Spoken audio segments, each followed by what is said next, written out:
1 আৰু volume 2 volume 1ত থাকিব তোমাৰ ইনঅৰ্গেনিক পাৰ্ট থাকিব লগত ফিজিক্যাল কেমিস্ট্ৰি পাৰ্ট থাকিব আৰু ভলিউম 2 তো এনেকৈ ইনঅৰ্গেনিক আৰু অৰ্গেনিক কেমিস্ট্ৰি আছে এনেকৈ মিক্সড হৈ আছে এতিয়া ইনঅৰ্গেনিক অৰ্গেনিক আৰু ফিজিক্যাল এটা কেমিস্ট্ৰি বুলি গলে ৰসায়ন বিজ্ঞান বুলি গলে আৰু তিনটা পাৰ্ট হৈ যায় সায়েন্স বুলি গলে তোমাৰ ফিজিক্স কেমিস্ট্ৰি বায়োলজি এনেকৈ তিনটা পাৰ্ট হল এটা কেমিস্ট্ৰি বুলি গলে আকৌ তোমাৰ তিনটা সেপাৰেট পাৰ্ট হ'ব এটা কোৱা হয় ইনঅৰ্গেনিক কেমিস্ট্ৰি এটা হল অৰ্গেনিক কেমিস্ট্ৰি আৰু এটা হল ফিজিক্যাল কেমিস্ট্ৰি অজৈব ৰসায়ন জৈৱ ৰসায়ন আৰু ভৌতিক ৰসায়ন ইনঅৰ্গেনিক অজৈব ৰসায়নত আমি এলিমেন্ট বিলাক পঢ়িম কাৰ্বনৰ বাহিৰে যিবিলাক এলিমেন্ট আছে সেই এলিমেন্ট বিলাকৰ কম্পাউণ্ড বিলাকৰ বিষয়ে আমি ষ্টাডি কৰিম যেনে অক্সিজেন নাইট্ৰজেন বা ফসফৰাছ গতিকে কাৰ্বনৰ বাহিৰে যিমান এলিমেন্ট আছে সেইবিলাক যেনে তোমাৰ আৰু নাইট্ৰজেনৰ তোমাৰ কম্পাউণ্ড এমোনিয়া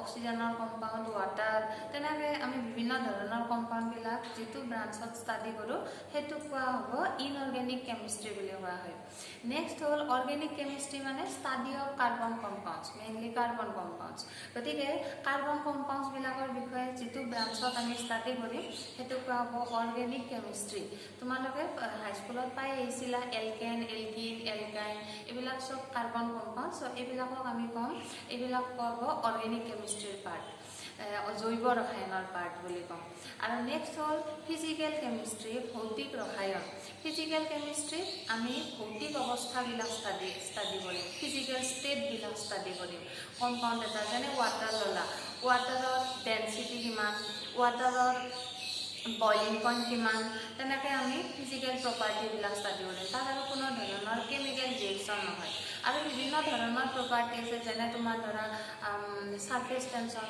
পৃষ্ঠটান তাৰপিছত ভিস্কোচিটি সান্দ্ৰতা সো এইবিলাক প্ৰপাৰ্টি আমি যেটো ব্ৰাঞ্চত ষ্টাডি কৰিম হেতু কোৱা হ'ব ফিজিক্যাল কেমিস্ট্ৰি ভৌতিক ৰসায়ন বুলি কম সো কেমিস্ট্ৰি বুলি ক'লে এনেকৈ তিনটা পাৰ্টত ভাগ হৈ যাব অৰ্গেনিক কেমিস্ট্ৰি ইনঅৰ্গেনিক কেমিস্ট্ৰি আৰু ফিজিক্যাল কেমিস্ট্ৰি ঠিক আছে গতিকে ভলিউম 1 আৰু ভলিউম 2 এই দুটা ভলিউম লগ লাগি এই তিনটা পাৰ্ট তোমালোকে ষ্টাডি কৰিব পাৰিবা ঠিক আছে এতিয়া প্ৰথমতে তোমালোকে কিতাপবিলাক কিনতে টেক্সটবুক দুখন কিনি লবা ভলিউম 1 আৰু ভলিউম 2 অসমীয়া মিডিয়ামৰ কাৰণেও একে টাইপতে দুটা ভলিউম আছে এটা ভলিউম 1 ভলিউম 2 আৰু নেক্সট হল ৰেফাৰেন্স বুক হিচাপে তোমালোকে মডাৰ্ন এবিসি অফ কেমিস্ট্ৰি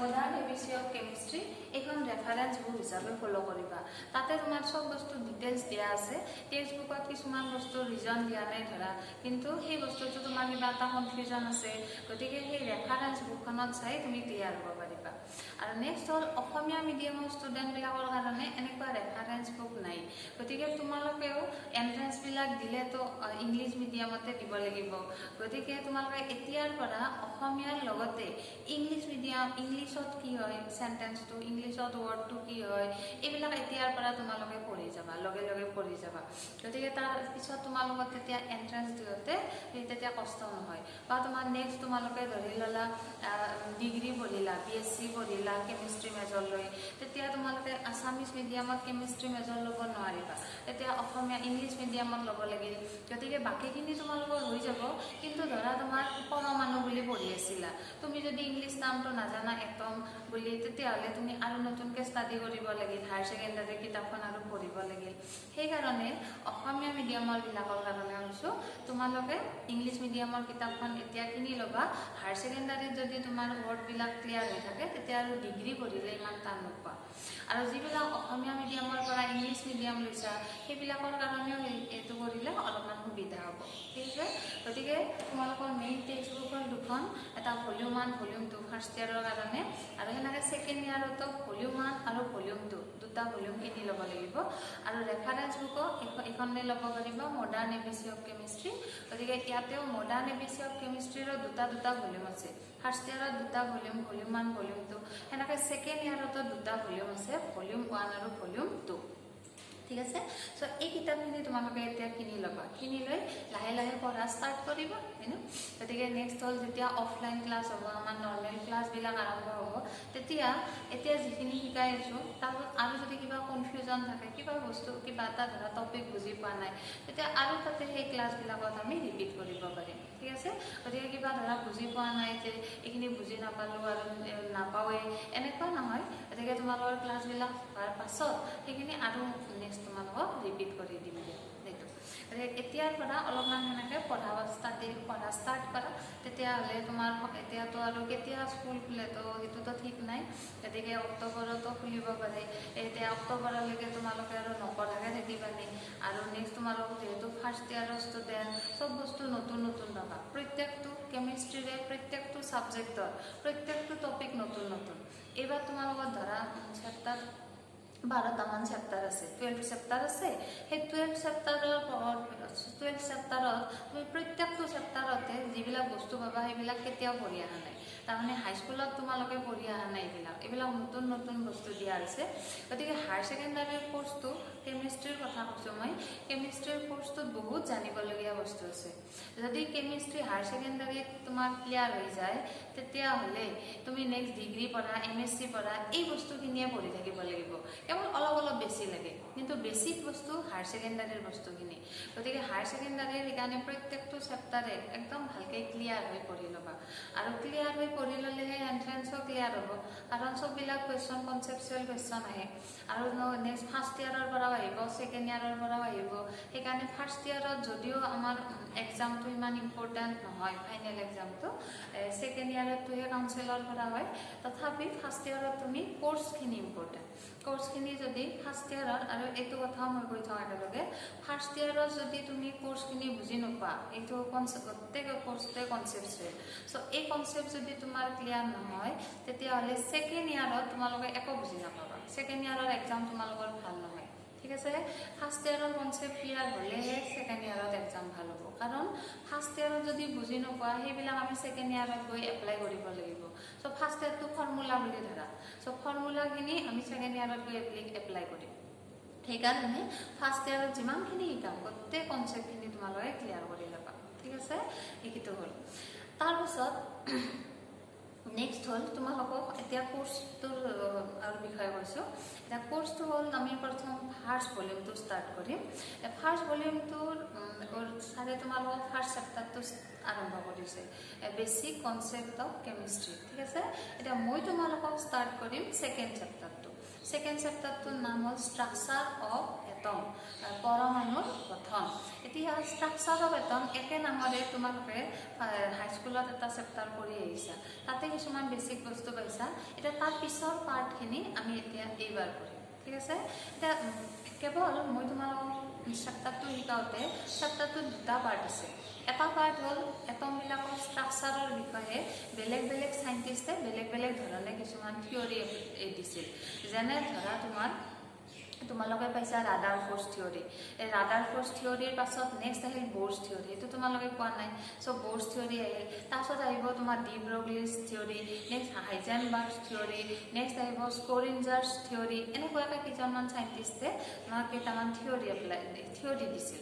এতিয়া সেই থিয়ৰীখিনি হ'ল এটা পাৰ্ট, আৰু এটা পাৰ্ট হ'ল তোমাৰ ষ্ট্ৰাকচাৰ অফ এটমৰ নেক্সট পাৰ্টটো হ'ল quantum numbers, quantum mechanical model of atom বুলি কোৱা হয়। এতিয়া কোৱাণ্টামৰ ওপৰত বেছ কৰি আমি এটমবিলাকৰ কনফিগাৰেশ্যন লিখিম, ইলেক্ট্ৰনৰ লোকেশ্যন, এইবিলাক আমি কৰিম। চ' দুটা পাৰ্ট আছে। এতিয়া কথা হ'ল তোমালোকক মই ফাৰ্ষ্ট পাৰ্টটো প্ৰথম নপঢ়াম, প্ৰথম মই তোমালোকক পঢ়াম ছেকেণ্ড পাৰ্টটো।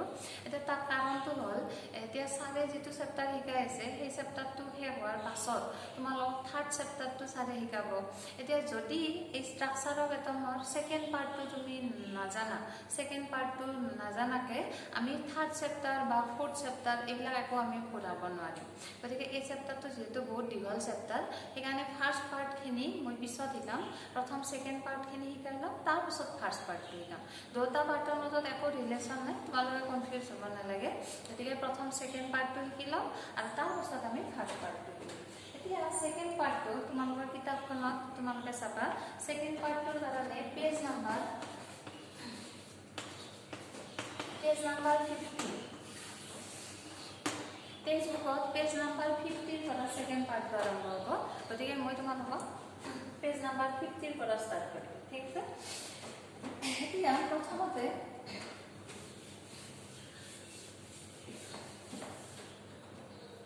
the chapter নাম হ'ল structure of atom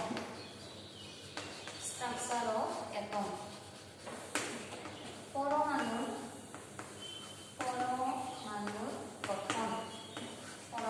গঠন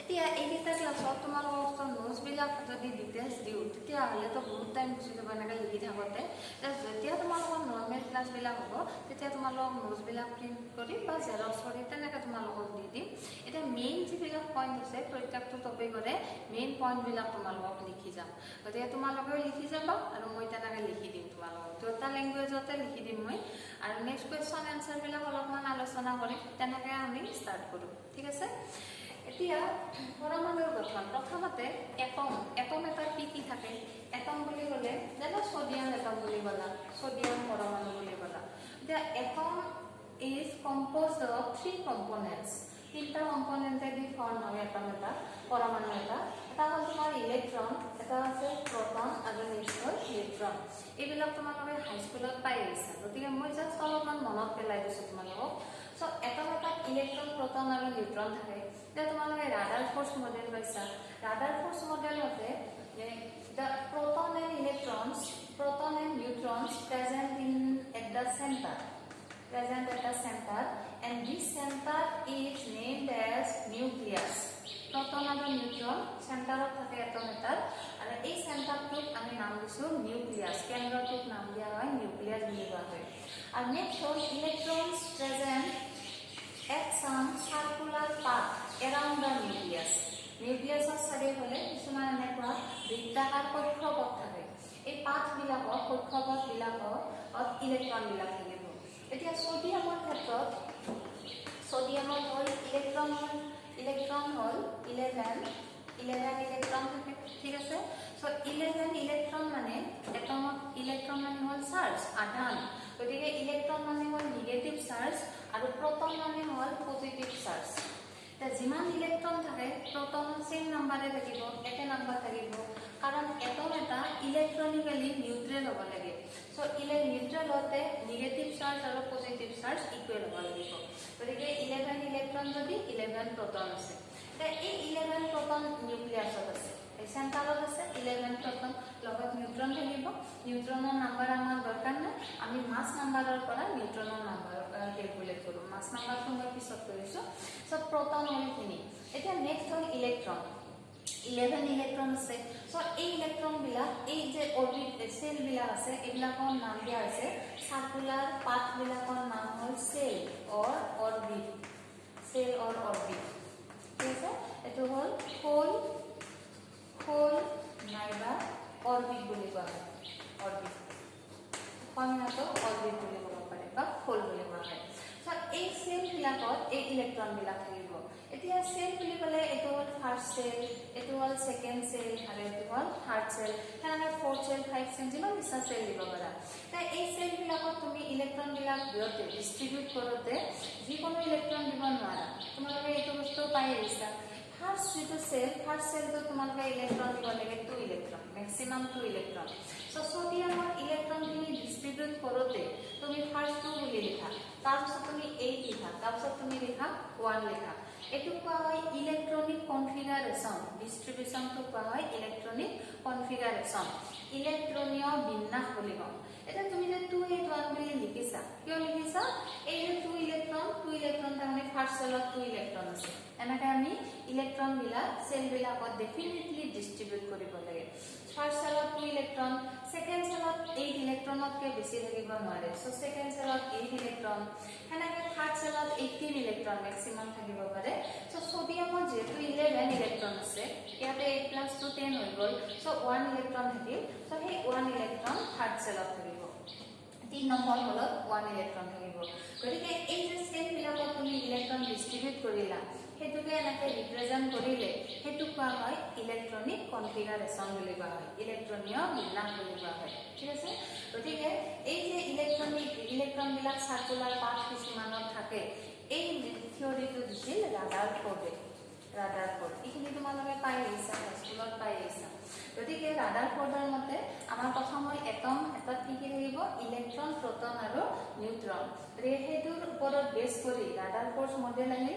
ৰাদাৰফৰ্ডছৰ মডেল মতে হ'ল proton and neutrons present at the nucleus and electrons present at some circular path around the nucleus and these circular paths are called cell or orbit. এগুলাকক কোৱা হ'ব খোল নাইবা orbit বুলি কোৱা হ'ব।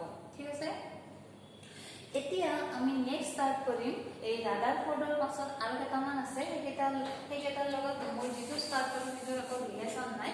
গতিকে মই তোমালোকৰ ষ্টাৰ্ট কৰিম স্ক্ৰডিঞ্জাৰ ৱেভ ইকুৱেশ্যনৰ পৰা।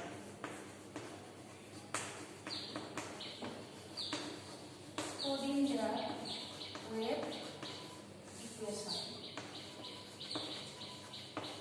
স্ক্ৰডিঞ্জাৰ ৱেভ ইকুৱেশ্যন।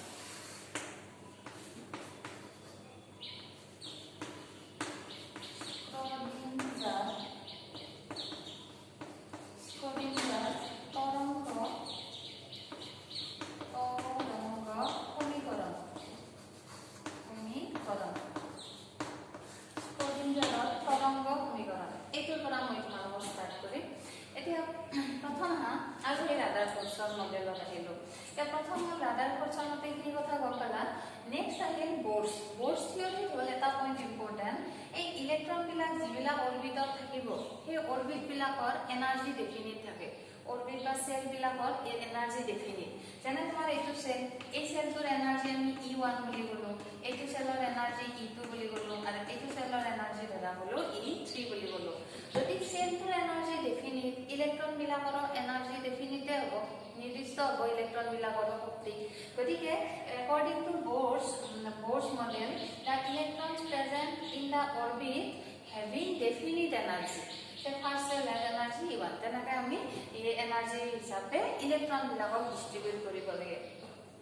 এতিয়া নেক্সট হ'ল তোমাৰ স্ক্ৰডিঞ্জাৰৰ মতে হ'ল, আমি ব'ৰ্ছ বা ৰাদাৰফৰ্ডছৰ মতে আমি পাইছোঁ যে electrons present at some circular path or orbit, circular অৰবিটত থাকে বুলি পাইছোঁ ব'ৰৰ মতে বা ৰাদাৰফৰ্ডছৰ মতে। এতিয়া স্ক্ৰডিঞ্জাৰৰ মতে হ'ল the electrons present in an orbit and they occupy some 3-dimensional position in that orbit. সেই অৰবিটটোৰ ধৰা এই অৰবিটটোত ইলেক্ট্ৰন আছে, 1 ইলেক্ট্ৰনে আছে এইটো সোডিয়ামৰ ক্ষেত্ৰত। এই ইলেক্ট্ৰনটো এইটো অৰবিটত আছে, কিন্তু এই অৰবিটটোৰ ভিতৰত আৰু কিছুমান 3-ডাইমেনশ্যনেল ত্ৰিঅক্ষীয় তোমাৰ স্থান থাকে। 3-ডাইমেনশ্যনেল বুলি ক'লে যেনে তুমি x এক্সিছ ল'লা 1 ডাইমেনশ্যন, তাৰপিছত y এক্সিছ ল'লা তেতিয়াহ'লে 2 ডাইমেনশ্যন হ'ল, আৰু যদি পাৰ্পেণ্ডিকুলাৰ লৈ আৰু এক্সিছ এডাল লোৱা, সেই এক্সিছডালটো আমি বৰ্ডৰ সন্মুখত ৰাখিব নোৱাৰোঁ, ড্ৰ কৰোঁতে আমি বৰ্ডত এনেকৈ ড্ৰ কৰোঁ, গতিকে জেড এক্সিছ বুলি ক'লোঁ। এইটো কোৱা হয় 3-ডাইমেনশ্যনেল। চ' ইলেক্ট্ৰনবিলাক এনেকুৱা অৰবিটৰ ভিতৰত কিছুমান 3-ডাইমেনশ্যনেল ডিৰেকশ্যনত থাকে। অৰবিটৰ ভিতৰতে থাকিব, কেৱল কিছুমান ডিফিনিট ডিৰেকশ্যনত থাকিব। তেতিয়া এই যিবিলাক ডিৰেকশ্যনত থাকে সেই ডিৰেকশ্যনবিলাকক লৈ এই স্ক্ৰডিঞ্জাৰ থিয়ৰীটো পোৱা গৈছে। তাৰমানে স্ক্ৰডিঞ্জাৰে কৈছিল ইলেক্ট্ৰনবিলাক এটা অৰবিটত থাকে, কিন্তু অৰবিটটোৰ ভিতৰৰ কিছুমান ত্ৰিঅক্ষীয় স্থানতহে ইলেক্ট্ৰনবিলাক পোৱা যায়। Electron present at some three dimensional position in an orbit. ঠিক আছে, এতিয়া এই 3-ডাইমেনশ্যন যেনে ধৰা এই পজিশ্যনটো মই ইয়াতে দেখাই দিছোঁ। ধৰা এইটো পজিশ্যনতে এনেকুৱাকৈ ইলেক্ট্ৰন আছে। এতিয়া এই পজিশ্যনটো এই অৰবিটৰ ভিতৰত আছে, তেতিয়া এই যিটো পজিশ্যনত ইলেক্ট্ৰন থাকিব সেই পজিশ্যনটোৰ নাম দিয়া হৈছে অৰবিটেল। অসমীয়াটো আমি এইটোৰ নাম লিখিম অৰবিটেল বুলি লিখিম, অৰবিটেল। ঠিক আছে, এইটো হ'ল তোমাৰ স্ক্ৰডিঞ্জাৰ ৱেভ ইকুৱেশ্যন, স্ক্ৰডিঞ্জাৰ এটমিক মডেল। গতিকে এটমিক মডেল স্ক্ৰডিঞ্জাৰৰ মতে আমি কি গম পালোঁ, electrons present in some 3-dimensional position within an orbit, and these 3-dimensional positions are known as orbitals বুলি কওঁ। গতিকে ইলেক্ট্ৰনবিলাক কিছুমান অৰবিটত থাকিব, কিন্তু অৰবিটৰ ভিতৰৰ কিছুমান ত্ৰিঅক্ষীয় স্থানত অৱস্থান কৰে, আৰু সেই ত্ৰিঅক্ষীয় স্থানবিলাকৰ নাম দিয়া হৈছে অৰবিটেল বুলি নাম দিয়া হৈছে। ঠিক আছে এতিয়া তুমি যদি চোৱা শেপ হিচাপে অৱস্থা ডিৰেকশন হিচাপে থাকিল এতিয়া যদি চোৱা অৰবিট বুলি ক'লে তো তাৰ শেপটো হ'ল সাৰ্কুলাৰ হয় না তেতিয়াহ'লে অৰবিটেল য'ত থাকিব তাৰ এটা ডেফিনিট শেপ থাকিব সেই শেপ বিলাকৰ বিষয়ে আমি অলপ পিছত কৰিম কিছুমান তোমাৰ অৰবিটেলৰ শেপ হ'ব এটা সাৰ্কুলাৰ শেপ হ'ব কাৰণ এইটো ডিৰেকশনতো থাকিব পাৰে ওপৰতো থাকিব পাৰে এইটো থাকিব পাৰে চেণ্টাৰৰ পৰা এনেকৈ তুমি তিনিটা এক্সিস তুমি ড্ৰ কৰিলা 3 এক্সিস ড্ৰ কৰাৰ পাছত তুমি ইলেক্ট্ৰন বিলাক যিকোনো ডিৰেকশনতে ল'ব পাৰা এইটো এটা শেপৰ অৰবিটেল পোৱা যায় নেক্সট তোমাৰ কিছুমান অৰবিটেলৰ শেপ পাবা এনেকুৱা ডাম্বেল এক্সিসডাল এনেকুৱা এক্সিস যাব তেতিয়া XYZ ল'লা তেতিয়াহ'লে ইয়াত 3 ডাইমেনশনেল পজিশন বুলি ক'লে বাই টু এই এক্সিস দুটা ডিৰেকশনতো ইলেক্ট্ৰন পোৱা নাযায় অৰবিটেলটো আছে এইটো ডিৰেকশনত সো ইলেক্ট্ৰন বিলাক আমি ওপৰৰ ডিৰেকশনত পাম নহলে এনেকুৱাকৈ তলৰ ডিৰেকশনত পোৱা যাব গতিকে এই যে 3 ডাইমেনশনেল পজিশন বুলি কৈছো এইবিলাকৰ কিছুমান নিজা নিজা শেপ আছে গতিকে সেই শেপ হিচাপে আমি ইলেক্ট্ৰন বিলাকক ডিস্ট্ৰিবিউট কৰিম আৰে এইটো কোৱা হয় স্কোৰিঞ্জাৰছ মডেল বুলি কোৱা হয় তাৰমানে স্কোৰিঞ্জাৰৰ পৰা আমি কি গম পালো ইলেক্ট্ৰন বিলাক ক'ত থাকে কিছুমান অৰবিটেলত থাকে আগতে কৰিছিলা electrons present in some circular path গোলাকাৰ পাথত থাকে আৰু this path are called orbits কিন্তু এতিয়া আমি কি কৰিম ক'ব লাগিব যে electrons present in some orbital definite orbital and this orbitals belong to an orbit এই অৰবিটেল বিলাক কিছুমান অৰবিটৰ ভিতৰত থাকিব কোলৰ ভিতৰত থাকিব ঠিক আছে গতিকে এইখিনি কৈছিল স্কোৰিঞ্জাৰে কৈছিল এতিয়া নেক্সট হ'ল স্কোৰিঞ্জাৰে এই কথাখিনি এক্সপ্লেইন কৰোঁতে এটা ইকুৱেশ্যন তোমাৰ এপ্লাই কৰিছিল এই ইকুৱেশ্যনটো কোৱা হয় HI = Eψ এইটো কম আমি স্কোৰিঞ্জাৰ ৱেভ ইকুৱেশ্যন বুলি কম এতিয়া ৱেভ তৰংগ ৱেভ বুলি কিয় কোৱা হৈছে কাৰণ ইলেক্ট্ৰন বিলাকৰ কথাই কোৱা হৈছে ইলেক্ট্ৰন বিলাক 3 ডাইমেনশনেল পজিশনত থাকে ইলেক্ট্ৰন বুলি ক'লে ইলেক্ট্ৰনটো তোমাৰ ৱেভ নেচাৰ আছে তাৰে তৰংগ ধৰ্ম আছে আমাৰ যেটো এনাৰ্জি আহে সানৰ পৰা সানলাইট বুলি ক'লা তেতিয়াহ'লে সেইবিলাকত যেতিয়া ইলেক্ট্ৰন বিলাক আহিব মুভ কৰি আহিব সো ইলেক্ট্ৰন বিলাকৰ মুভমেন্ট থাকে সো মুভমেন্ট যেহেতু মুভমেন্ট আছে গতি কৰিব পাৰে সো সেইটো আমি ৱেভ লাইক ক্যাৰেক্টাৰ বুলি কওঁ তৰংগৰ নিচিনা ধৰ্ম বুলি কওঁ আমি সো ইলেক্ট্ৰনৰ যেহেতু এই ইলেক্ট্ৰন বিলাক যেহেতু 3 ডাইমেনশনেল পজিশন কিছুমানত থাকিব গতিকে তাক আমি ৱেভ নেচাৰ হিচাপে যদি কম্পেয়াৰ কৰো তেতিয়া তাক আমি ৰিপ্ৰেজেন্ট কৰোতে এই ইকুৱেশ্যনটো এপ্লাই কৰিছিল স্কোৰিঞ্জাৰে তাতে এইটো HC দিয়া আছে এইটো এটা অপাৰেটৰ হেমিল্টনিয়ান অপাৰেটৰ বুলি কোৱা হয় এইটোৰ নাম হ'ল হেমিল্টনিয়ান অপাৰেটৰ এইটো হেমিল্টনিয়ানৰ অপাৰেটৰ বুলি কওঁ অসমীয়াটো এইটো কোৱা হয় তাৰপিছত ই মানে হ'ল total energy of the electron total energy of the electron তুমি যেটো ইলেক্ট্ৰন ষ্টাডি কৰিবা সেই ইলেক্ট্ৰনটো টোটেল এনাৰ্জি নেক্সট হ'ল ইলেক্ট্ৰনৰ এনাৰ্জি কিয় ক'লো কাৰণ অৰবিট বিলাকত ডেফিনিট এনাৰ্জি থাকিব যদি অৰবিটৰ